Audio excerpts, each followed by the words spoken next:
Bonjour, bonjour, que le Seigneur vous bénisse. J'espère que vous avez pris note pour ceux et celles qui peut-être n'étaient pas au courant qu'il y avait cette activité qui se faisait ici, en fait, à Montréal. Donc, nous, on est vraiment partenaires avec la Marche de Jésus, donc on vous encourage d'y participer et de lever votre bannière très haut pour dire que notre Dieu est puissant pendant cette marche. C'est une manière, en fait, de représenter le royaume ici à Montréal. Et c'est vraiment une activité qui se fait c'est vraiment multiculturel, multidénominationnel. C'est vraiment, si on croit en Jésus, on demande vraiment à tout le monde de vraiment se joindre. C'est une activité d'unité dans une diversité.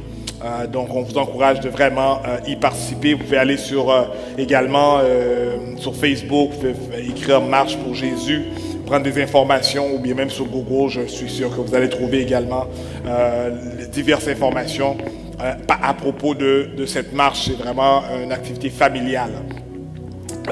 On voulait également souligner en fait l'absence en fait de Pasteur Danley et sa femme Grace qui ne sont pas avec nous aujourd'hui parce qu'ils célèbrent leur 20e anniversaire de mariage. Donc on prie que Dieu puisse vraiment les bénir, non seulement cette année, mais puisse les donner plusieurs années à la gloire de Dieu également pour eux autres. Donc que Dieu veuille les bénir où est-ce qu'ils sont, et qu'ils puissent vraiment se réjouir et se souvenir que c'est Dieu qui fait des grandes choses dans le mariage.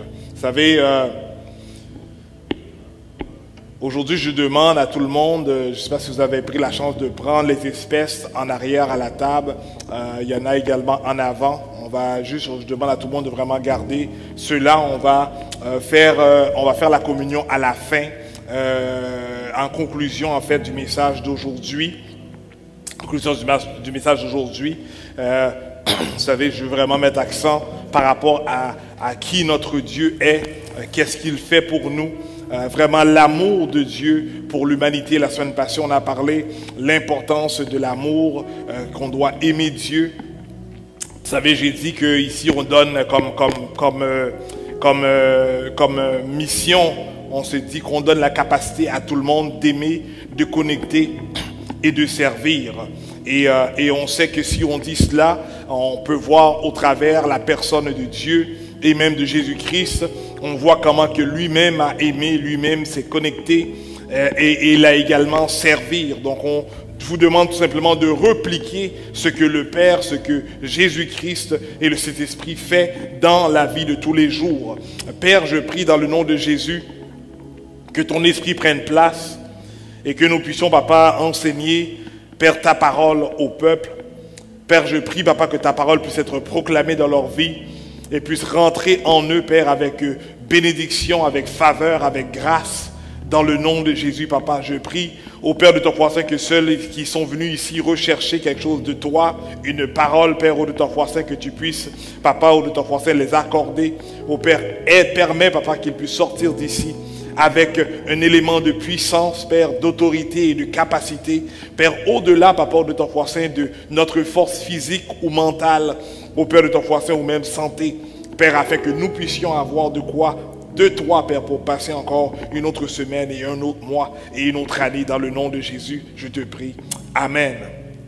Vous savez, dans le livre de Jean 13, verset 34, il nous est dit, « Je vous donne un commandement nouveau, aimez-vous les uns les autres, comme je vous ai aimé, vous aussi aimez-vous les uns les autres. » C'est un texte qu'on a vu la semaine passée concernant vraiment le terme en fait de l'amour. Et ici, comme on a dit, on veut donner la capacité à tout le monde d'aimer, de connecter, de servir.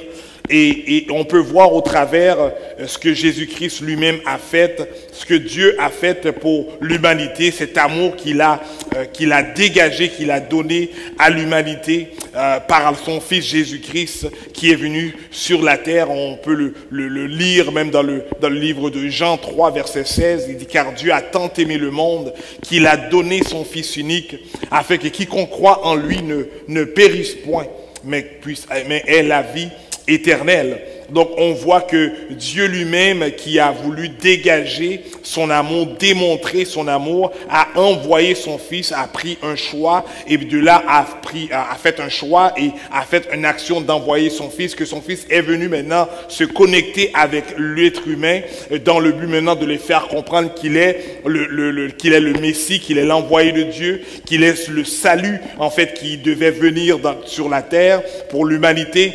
Et par la suite, en fait, Jésus-Christ a servi, en fait, les hommes, et comme on le reconnaît comme le serviteur de l'homme, ou bien le serviteur de Dieu, pour pouvoir maintenant vraiment accomplir, en fait, cette mission sur la terre. Et il l'a fait. Il est venu et il a initié, il a débuté son église et par la suite il est parti et avant de partir la Bible nous fait comprendre qu'il a passé au travers des moments difficiles mais il a accompli ce qu'il devait être fait qui est en fait ce sacrifice expiatoire et par la suite il est ressuscité et il est reparti en fait au Père dans le but de siéger à sa droite pour régner, pour intercéder pour nous. Donc on voit l'histoire de Dieu, c'est l'histoire d'amour pour l'humanité.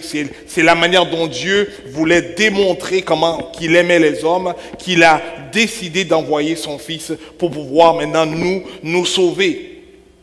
Et lorsqu'on parle de cela, avant même que Jésus-Christ fût livré, la Bible nous fait comprendre qu'il avait demandé aux apôtres, aux disciples, d'aller préparer en fait un repas, comme qu'ils avaient l'habitude de le faire pour la Pâque.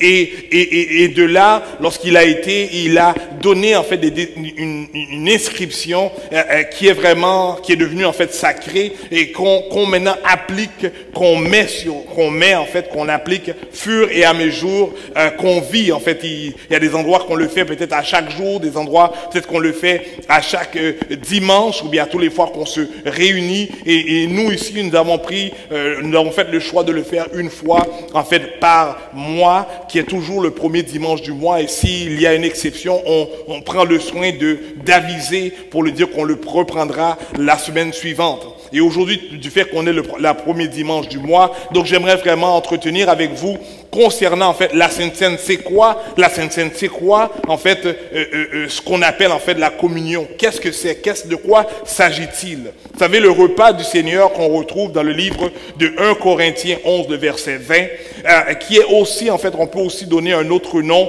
qui s'appelle en fait la table du Seigneur, qu'on retrouve dans 1 Corinthiens 10, le verset 21. On voit également lorsqu'on va lire ou lorsqu'on va apprendre apprendre l'histoire, on parle également du mot en fait Eucharistie qui en fait est synonyme de communion.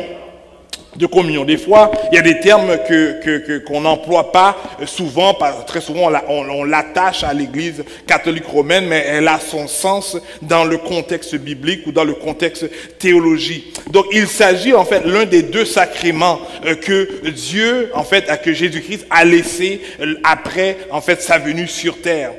Lorsqu'on parle d'un sacrement, on parle de rituel, on parle de quelque chose qui est fait, qui doit être faite. Et en d'autres termes, lorsqu'on parle de sacrement, on parle également de ordonnance. On parle d'ordonnance.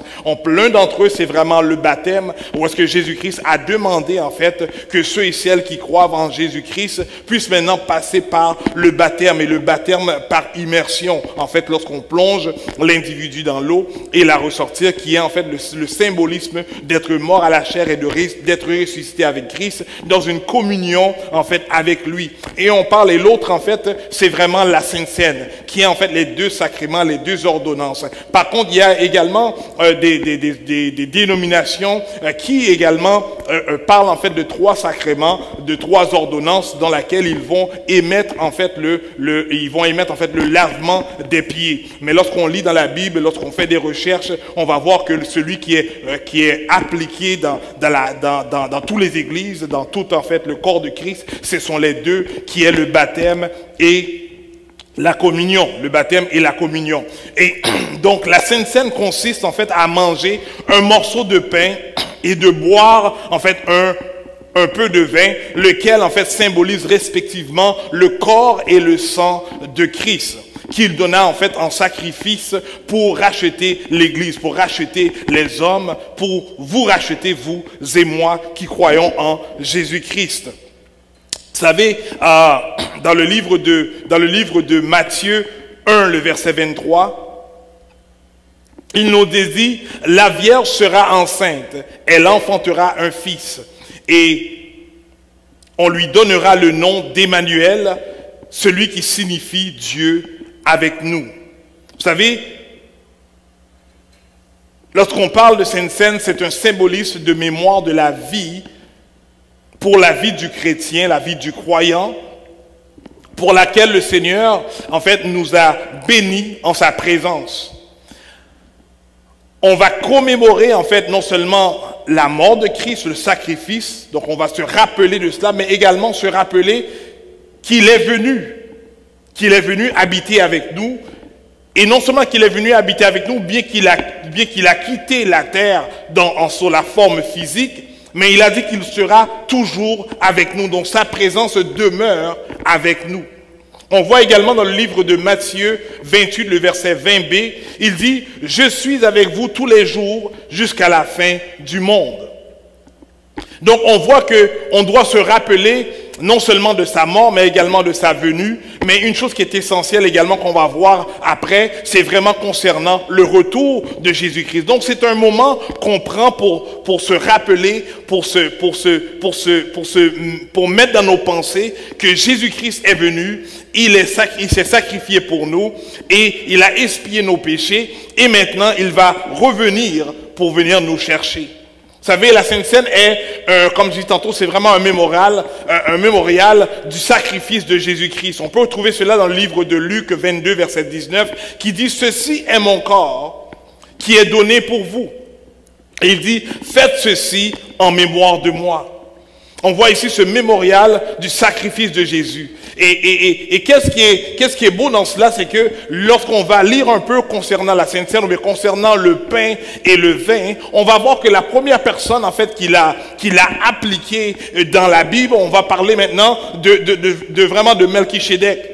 Et lorsqu'on va prendre le texte de Melchisédek, c'était au moment où est-ce que Abraham était en guerre et il a remporté en fait cette guerre. Et par la suite, on dit que le roi en fait de Sodome était venu rencontrer Abraham, mais également Melchisédek était venu le rencontrer. Et lorsqu'il l'a rencontré, pour célébrer en fait cette grande victoire, il a demandé d'apporter le pain et le vin. Et par la suite, ils se sont partagés cela comme en fait symbole de victoire. Et on voit bien que c'est pas dans la même connotation lorsqu'on parle de lorsque Melchisédek l'a fête, mais par contre on comprend lorsqu'on va faire ce parallélisme entre les deux, c'est qu'il y a une victoire lorsqu'il ce repas-là est pris, lorsqu'on prend le pain et le vin, c'est un symbolisme en fait d'une victoire qui a été remportée. Mais lorsque Jésus-Christ a fait cela avec les disciples, il n'avait pas encore remporté la victoire sur la mort, textuellement ou bien historiquement. Mais par contre, on va voir que lorsqu'il a fait ce repas-là,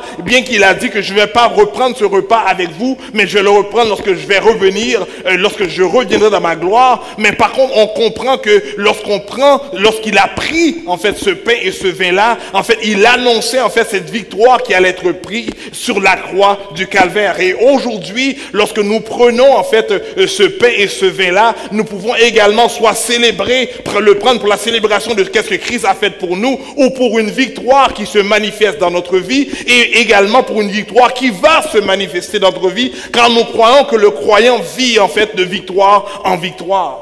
Vous savez, elle a également un symbole de la nouvelle alliance. C'est également un symbole de la nouvelle alliance lorsqu'on parle de Sainte Seine, de communion ou de la table du Seigneur. On peut voir cela dans le livre de Luc 22, le verset 20, qui dit « Cette coupe est la nouvelle alliance en mon sang, qui est répandu pour vous. » Lorsqu'on parle de nouvelle alliance, on parle vraiment en fait de nouvelle entente, on parle de un nouveau pacte dont Dieu en fait va faire avec les hommes. Lorsqu'on parle dans l'Ancien Testament, on parle en fait qu'il y a 8 alliances. Et maintenant, on parle maintenant de cette nouvelle alliance parce qu'il va un peu mettre, en fait, pas mettre de côté les alliances qui étaient là, parce que les autres alliances, il y en avait qui étaient strictement en fait avec le peuple d'Israël. Mais par contre, dans cette nouvelle alliance, il fait appel en fait à tout le monde. Et le fait qu'il fait appel à tout le monde, qui vient croire en Jésus-Christ. Donc il va maintenant inclure même les alliances en fait qui a été faites dans le passé. On est en mesure de le prendre et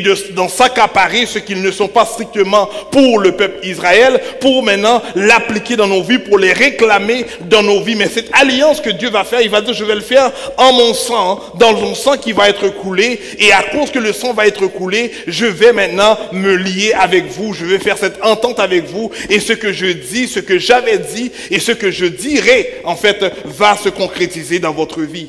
Vous savez, lorsqu'on parle de symbole, on parle de symbole de communion avec Christ, on parle de symbole de communion avec l'Église. Lorsqu'on prend le livre de 1 Corinthiens 10, le verset 17 et 18, il nous dit, puisque qu'il y a un seul pain, nous qui sommes plusieurs, nous formons un seul corps, car nous participons tous à un même pain.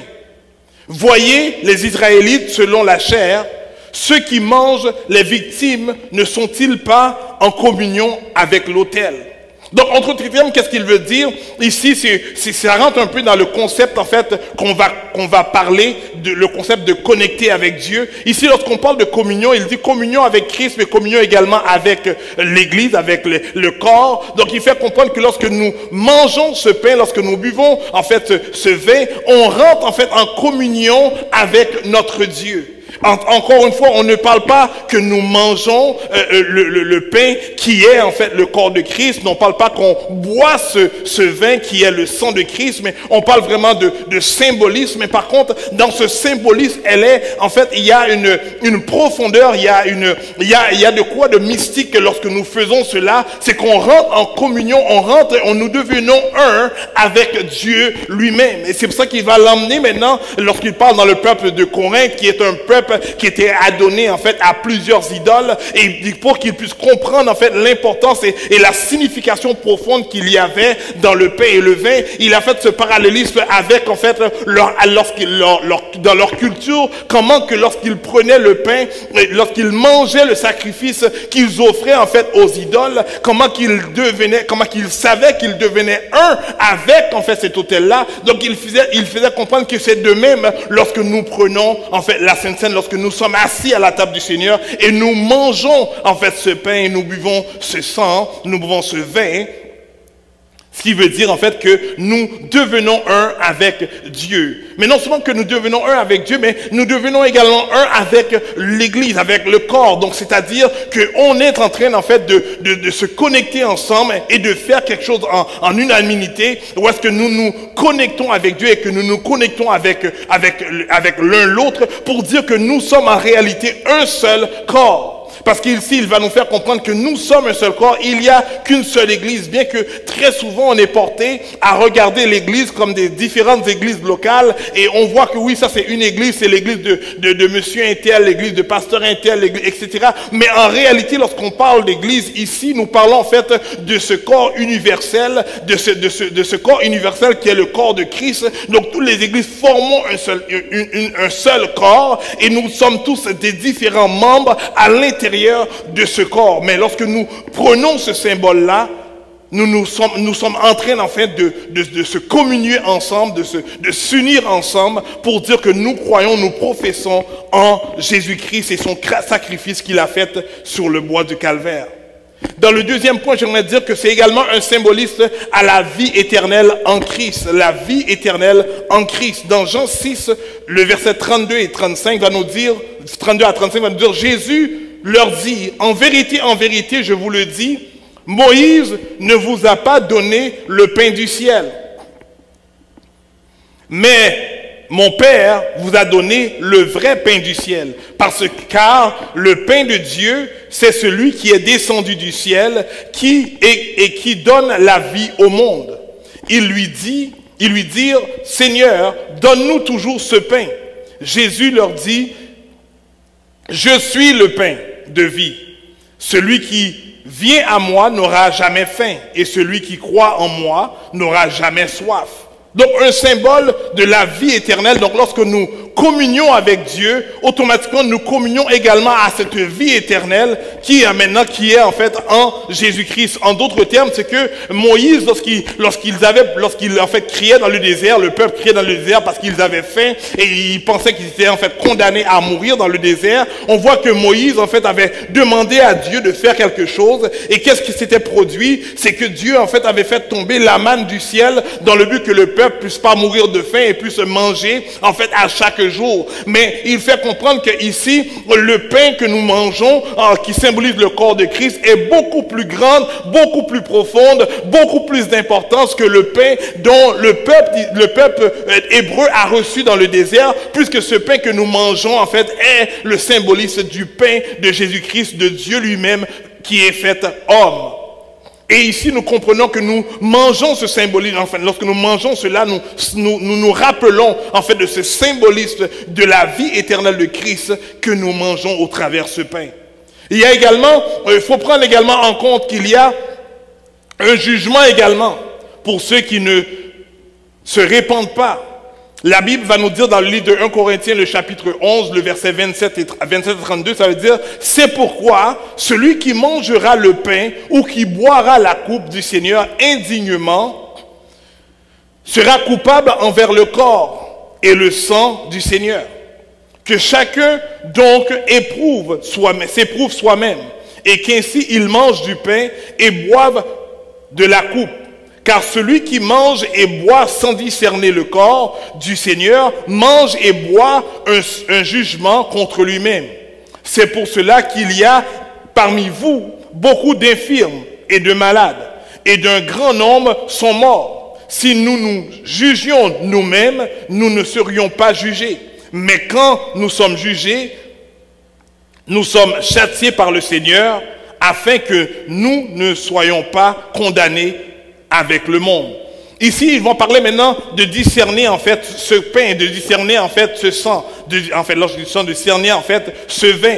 Il faut comprendre que ici, lorsque l'apôtre Paul parlait, c'est parce que il y avait en fait ce désordre à l'église de Corinthe, parce que les gens le prenaient sans prendre en compte la raison d'être, le symbolisme, cette réelle symbolisme qu'il y avait à l'intérieur en fait de ce rituel de fragments du pain et de boire ce vin. Donc il comprenait que c'était tout simplement juste un pain que nous mangeons et un vin que nous buvons. Mais en réalité, les éléments de la Sainte Seine, de cette communion qui est en fait de la table du Seigneur, est beaucoup plus profonde et elle a une réalité spirituelle dedans. Et c'est pour cela que lorsque nous la prenons, on ne doit pas la prendre légèrement, pensant que tout simplement c'est un morceau de pain. Parce que n'importe qui peut dire que c'est un morceau de pain. Peut-être probablement des gens qui nous écoutent aujourd'hui, qui n'ont peut-être pas en fait les éléments comme que nous allons l'avoir, comme que nous l'avons et que nous allons le prendre à la fin de cette prédication,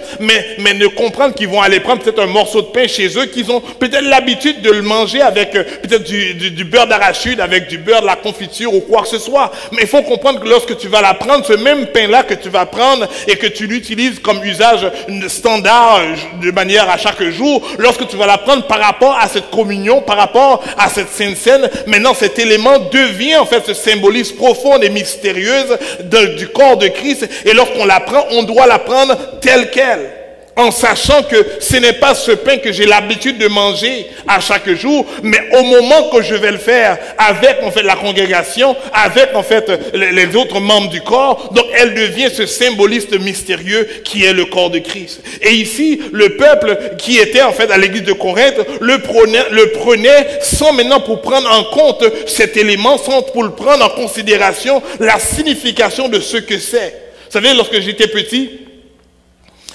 lorsqu'on passait le plateau pour pouvoir prendre le pain, dans le temps, nous autres, c'était des petits biscuits Ritz pas biscuits Ritz, de biscuits soda qui cassaient. Et lorsqu'on le prenait, je voulais toujours en prendre. Mais lorsque je voulais le prendre, ce n'était pas parce que j'avais la conscience en moi que c'était en fait le symbolisme du corps de Christ. Mais je voulais le prendre parce que soit que j'avais faim ou bien soit parce que je voyais que tout le monde le faisait. Donc j'avais aussi voulu le voir. Et très souvent, lorsque tu es petit, lorsqu'on te dit non de ne pas faire quelque chose, tu as tendance à vouloir le faire. Mais aujourd'hui, lorsque je le prends pas parce que j'ai faim ou bien parce que je vois les autres le faire, c'est parce que je comprends que lorsque je le fais, je le prends et je fais une communion avec mon Dieu et je dis, Seigneur, je comprends maintenant lorsque tu dis que toi, lorsque Jésus-Christ lui-même a dit que moi et le Père, je suis un et le Père et moi, nous sommes un. Et lorsqu'il a fait cette prière au Père, il a dit, Père, permets que mes enfants puissent comprendre que nous sommes un, mais nous désirons que eux autres aussi soient un comme que nous sommes un. Et lorsque nous prenons ce pain, nous avons maintenant ce privilège en fait de vivre cette communion avec Dieu qui fait en sorte qu'on devient un avec le Père et de là on va manger et expérimenter ce symbolisme à l'intérieur de la Sainte Seine. Donc aujourd'hui il est très important de comprendre lorsqu'on parle ici de condamnation, c'est parce qu'il faut comprendre que ceux et celles qui ne reconnaissent pas Jésus-Christ comme Seigneur et Sauveur dans leur vie, ne peuvent pas en fait participer à cette scène-là, ne peuvent pas maintenant le prendre pour une raison autre que ce qu'elle est. Et c'est pour cela qu'elle va dire qu'il y avait beaucoup d'infirmités par eux, beaucoup maintenant de personnes malades. Elle dit que même d'autres en est mort. Et on sait que la Bible nous fait comprendre, lorsqu'on va lire en fait d'autres textes dans les Épîtres, elle va nous faire comprendre que l'Église, si vous et ceux et celles qui sont là, qui sont malades parmi nous, venez afin que les anciens puissent vous imposer les mains, afin que vous puissiez en fait recouvrir votre santé. C'est parce qu'il était une chose naturelle au-delà, au travers en fait cette communion, au travers maintenant cette unité que nous faisons avec Christ, puisque en Christ il n'y a pas de tâche, il n'y a pas d'état de portion d'infirmité. En Christ en fait la santé elle est parfaite, tout est parfait. Donc il est tout à fait normal que lorsque je rentre en fait en communion avec Dieu, c'est à cela que nous parlons en fait lorsque nous lisons ce texte, que nous croyons que lorsque nous prenons en fait ce pain, que nous buvons le vin en fait qui symbolise le sang de Christ, qu'au moment même des transformations peuvent se faire dans notre vie. Donc on parle en fait de guérisons qui peuvent s'opérer dans nous, parce qu'il y a de quoi de mystérieux que l'homme ne peut pas comprendre, mais dans le concept spirituel, lorsqu'on s'attache et on se lie, on se connecte avec Dieu, il y a des choses qui se passent. Que des fois nous proclamons, nous disons que là où l'Esprit de Dieu est, là il y a des choses qui se passent. Lorsque l'Esprit de Dieu passe dans un lieu, il ne peut pas passer sans que rien ne se passe. Donc tu as cette opportunité là maintenant, lorsque tu vas prendre ce pain et que tu vas boire ce vin, de dire, Seigneur, je comprends que je suis en train de m'unir avec toi, donc ce que tu es, je suis. Ce que tu peux faire, je déclare qu'elle soit faite en moi. S'il y a des maladies, tu peux la déclarer pour dire, Seigneur, dans le nom de Jésus, par l'union que je vais faire avec toi, je déclare que je suis guéri. Que tu peux déclarer par rapport à des maladies, par rapport à des problèmes, parce que nous croyons que lorsqu'on prend ce symbolisme qui est le pain et le sang de Christ, on s'unit avec Dieu lui-même. Vous savez, non seulement qu'on parle, en fait, qu'il y a des condamnations par rapport à ceux qui le prennent indignement, mais il y a également une proclamation du retour de Jésus-Christ. Dans Luc 24, verset 29-35, il nous dit, « Mais ils se présentèrent en disant, « Reste avec nous, car le soir approche. Le jour est sur son déclin. » Et il entra pour rester avec eux. Et ici on parle de Jésus-Christ, mais on parle de Jésus-Christ après sa mort. Et lorsqu'il a ressuscité, la Bible nous a dit que Jésus-Christ a apparu à les disciples et à l'église pendant près de 40 jours. Ici, il était avec eux, il s'est apparu à eux, mais dans cette histoire-là, on va voir que les gens ne l'ont pas reconnu. Il dit qu'il entra pour rester avec eux. Pendant qu'il était à table avec eux, il prit du pain. Et après avoir rendu grâce, il le rompit et leur donna. Alors, leurs yeux s'ouvrirent et ils reconnurent, mais il disparut devant eux. Et ils se dirent l'un et l'autre, notre cœur ne brûlait-il pas au-dedans de nous lorsqu'il nous parlait en chemin et nous expliquait les Écritures? Se levant à l'heure même, ils retournèrent à Jérusalem et ils trouvèrent les 11 et ceux qui étaient avec eux assemblés en disant, le Seigneur est réellement ressuscité. Il est apparu à Simon et ils racontèrent ce qui leur était arrivé au chemin et comment il allait reconnu, comment ils avaient reconnu au moment où il rompit le pain. Et une chose qui est intéressante ici, c'est parce que Jésus-Christ lui-même avait demandé encore une fois de prendre le pain et le vin. Et on se rappelle en fait, lorsque Jésus-Christ lui-même a pris en fait ce repas-là, il avait en fait dit qu'il ne prendrait plus ce pain et le vin avec eux. Il ne va plus communier avec eux jusqu'à ce qu'ils reviennent, en fait, revenir l'église, revenir chercher l'église, lorsque nous allons être dans sa gloire. Mais ici, on comprend que Jésus-Christ a bien et bien pris, en fait, ce pain et le vin. Il a rompu, mais il a donné. Mais par contre, il n'a pas participé dans ce repas dans lequel ils ont demandé de venir pour qu'ils puissent venir s'asseoir. Mais qu'est-ce qui est important ici, c'est que il a fait cela dans le but que nous puissions être, dans le but que eux autres puissent vivre cette évidence que Jésus-Christ, avant de partir, il a dit, je vais partir, mais je vais revenir.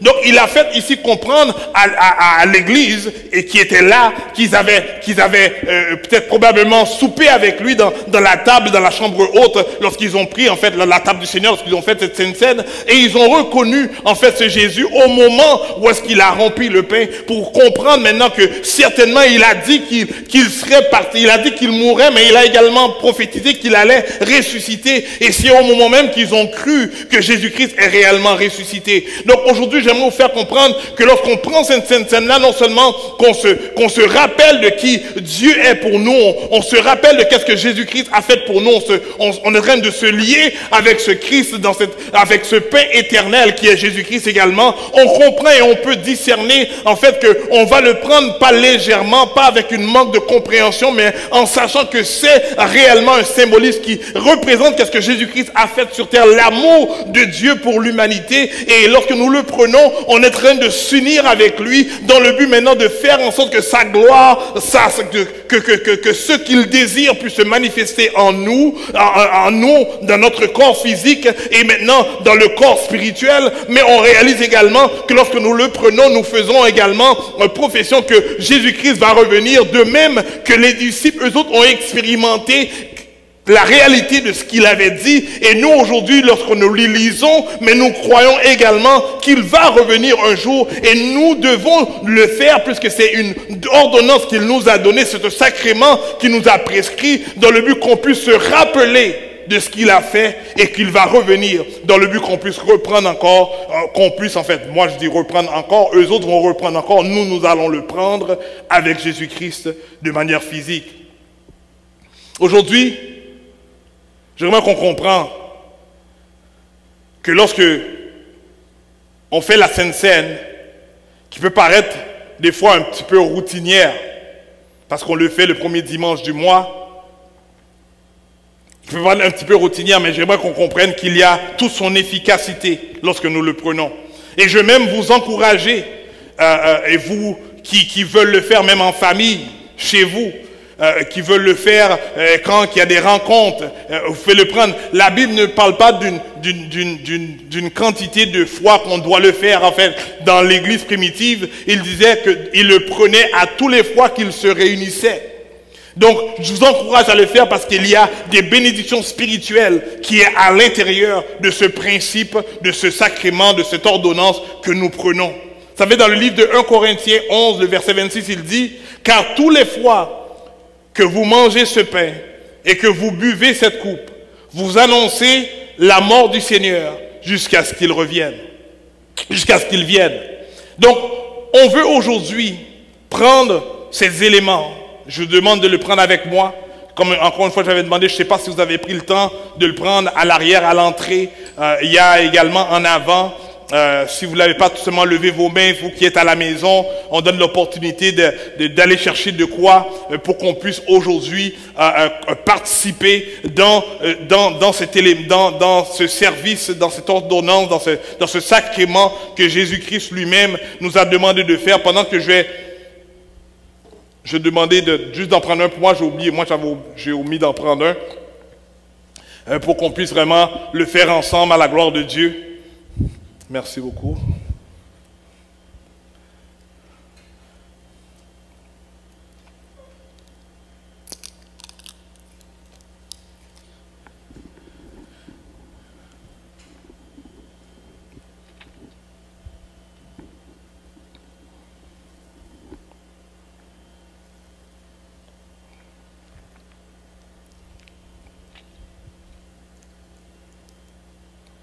Il y a une question, j'ouvre une parenthèse, il y a une question qui m'avait été posée quelques semaines de cela.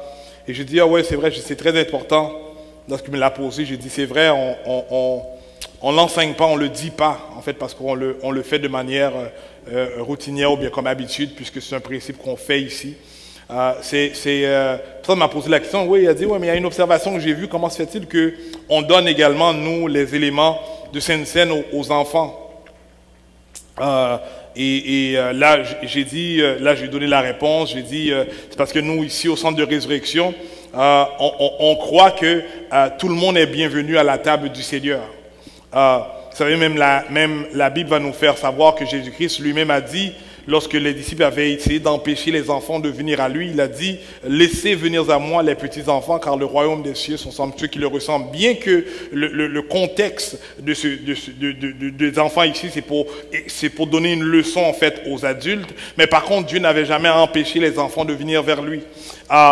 Donc, la table du Seigneur, elle est ouverte à tout le monde et on dit que c'est sûr que on dit que si le parent a l'habitude en fait d'enseigner l'enfant, de lui faire comprendre qui est Jésus-Christ, qu'est-ce qu'il a fait pour nous, le résultat en fait de sa mort et de sa résurrection, on aspire qu'il revienne un jour, etc. Donc les éléments de base, si l'enfant croit en Jésus-Christ, on vous encourage de le faire participer également. Mais par contre, ce n'est pas obligatoire, c'est volontaire. C'est les parents qui donnent le droit à l'enfant d'y participer. Mais ici, ici, on est ouvert, on laisse en fait les petits-enfants comme adultes de vraiment participer à la table du Seigneur parce que nous croyons en ce mystère. Vous savez, des fois, on a tendance à pas vouloir, surtout quand on est négroïde, quand on est noir, de dire mystique, parce que le terme mystique, des fois, est souvent rattaché en fait à les lieux kabbalistiques ou bien le voodooisant ou bien les choses. Mais vous savez, quand on parle de kabbalistique ou voodooisant ou quoi que ce soit, ça reste dans le contexte spirituel. Est-ce qu'on est là jusqu'à présent? Donc, et lorsqu'on parle de Dieu, on est dans le contexte spirituel. Et très souvent, Satan va s'approprier de certains termes pour que ça lui ressemble plus. Mais il n'y a aucun mot, aucun terme qui appartient à Satan, car c'est Dieu qui a inventé les langues. On sait dans la tour de Babel, Dieu a fait en sorte qu'il a amené une confusion, que tout le monde est parti avec différentes langues en un instant. Donc lorsqu'on parle de ce qui est spirituel, on parle en fait de ce qui est mystique. Et c'est pour ça que nous disons que lorsqu'on prend ce pain que nous allons prendre ensemble, elle symbolise le corps de Christ. Mais je vous dis que dans ce symbolisme, elle fait en sorte que nous rentrons en communion, en union, en unité avec Dieu lui-même. Et juste pour vous dire que ce n'est pas contradictoire, puisque Jésus-Christ lui-même va dire, lorsque tu m'acceptes comme Seigneur et Sauveur dans ta vie, il dit, je viens faire mon habitat, je viens habiter en dedans de toi.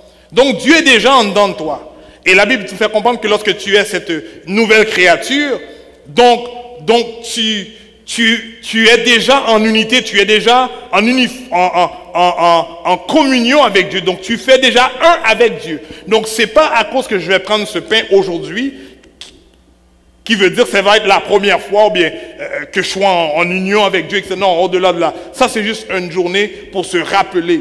Mais il faut savoir qu'à chaque jour de notre vie, lorsqu'on a accepté Dieu, on est en communion avec lui et Dieu désire faire ces transformations en nous. Mais dans ce symbolisme que nous allons faire aujourd'hui, qui est à la table du Seigneur, qui est un sacrement que Dieu nous a ordonné de faire, donc il y a, et s'il nous l'a ordonné, il y a de quoi de mystique. On peut ne pas comprendre ou savoir tout ce qui se passe là-dedans.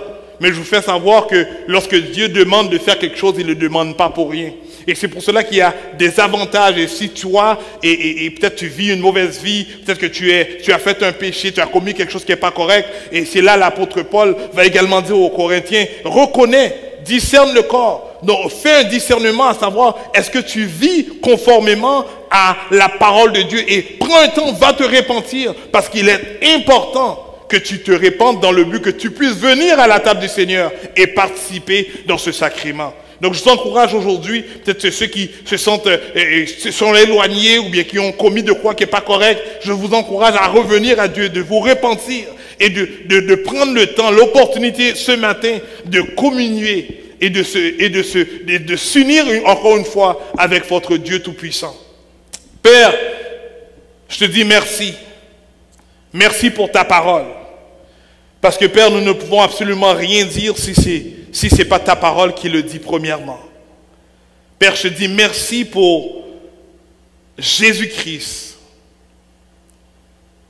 Merci Père pour ce salut que tu nous as donné au travers de Jésus. Merci Père pour ce corps qui a été meurtri pour nous. Merci Seigneur Dieu d'enfant saint pour tout ce que Jésus-Christ a passé au travers. Parce qu'il y avait un autre objectif, beaucoup plus grand que les souffrances. C'était la victoire que tu as voulu nous donner. Et aujourd'hui, nous voulons nous rappeler de cela. Nous rappeler, Père, de ton corps qui a été brisé, de ta souffrance. Pendant que je demande à chaque personne de briser le pain ou bien de rompre votre pain. De même, Père, que ton corps a été rompu, ton corps a été brisé. De même que tu as souffert. Mais Père, au milieu de cette souffrance, tu as révélé à l'homme la victoire de l'humanité. Donc Père, je prie dans le nom de Jésus, pendant que nous allons manger ce pain, fais en sorte que, Père, nous pouvons nous rappeler au travers de notre souffrance que tu as toujours une porte de salut pour nous. Fais-nous rappeler, Père, de ton français, au travers, Papa, les difficultés, ô Père, tu as toujours une solution favorable pour nous. Parce que la réponse, Père, à la dépravation de l'homme, ça a été, Père, ton corps sacrifié sur la croix. Et comme résultat, Père, cette victoire éternelle. Mangeons ensemble ce pain qui symbolise le corps de Christ ensemble.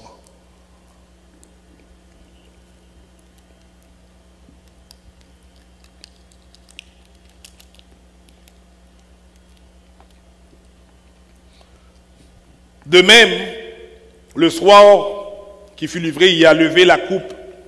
Vous savez, il y a plusieurs coupes. Je n'ai jamais fait cet enseignement, mais je vous ai dit qu'il y avait 7 coupes sur la table des Juifs.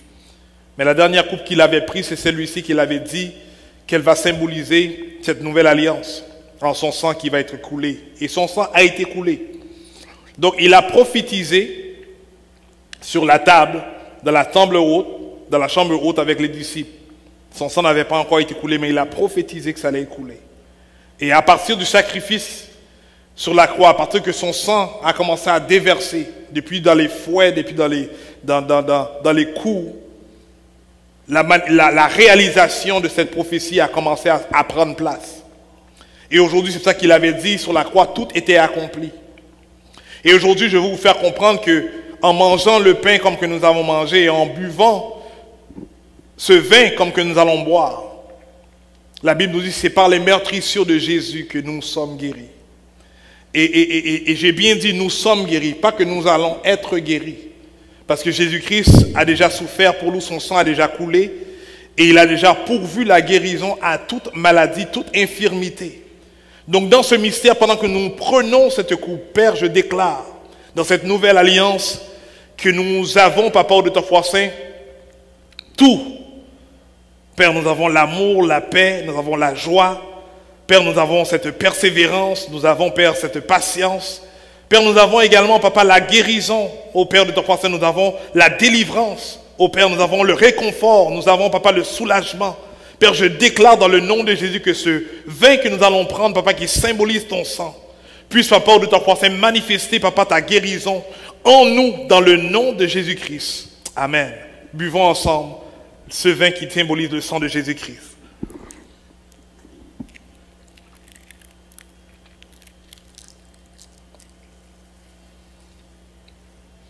Père, je te dis merci. Père, je te dis merci. Merci pour qui tu es. Merci pour ce que tu as fait. Jésus-Christ, je te dis merci parce que tu es Dieu. Et merci parce que tu règnes dans nos vies. Continue à manifester ta présence en dedans de nous. Et continue à nous transformer. Car nous voulons, Père, aimer comme que tu aimes. Nous voulons, Papa, nous connecter avec toi comme que tu t'es connecté avec nous. Et nous voulons, Papa, te servir comme que toi, tu nous as servi le premier. Père, merci. pour ta révélation. Et manifeste ta gloire, Papa, dans nos vies. Dans le nom de Jésus, je prie. Amen. Passez une bonne journée, une excellente semaine. J'avais omis de prendre l'offrande, mais vraiment, ma parole pour vous, c'est vraiment que vous soyez bénis. Bénis à tout égard, comme que Jean a dit, je pense que c'est dans le 3e livre de Jean, de 1 Jean, de 3 Jean en fait, qu'il puisse vous bénir à tout égard comme prospère l'état de votre âme.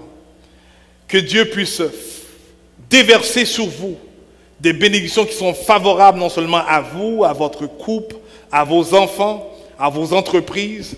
Que Dieu puisse ouvrir des portes extraordinaires. Parce que nous comprenons que nous ne servons pas n'importe qui. Nous comprenons que nous ne sommes pas en connexion avec n'importe qui. Et que nous comprenons que nous ne servons pas n'importe qui. Père, je prie dans le nom de Jésus que l'année 2022 puisse continuer à être une année de rafraîchissement dans nos vies jusqu'à ce que tu reviennes nous chercher.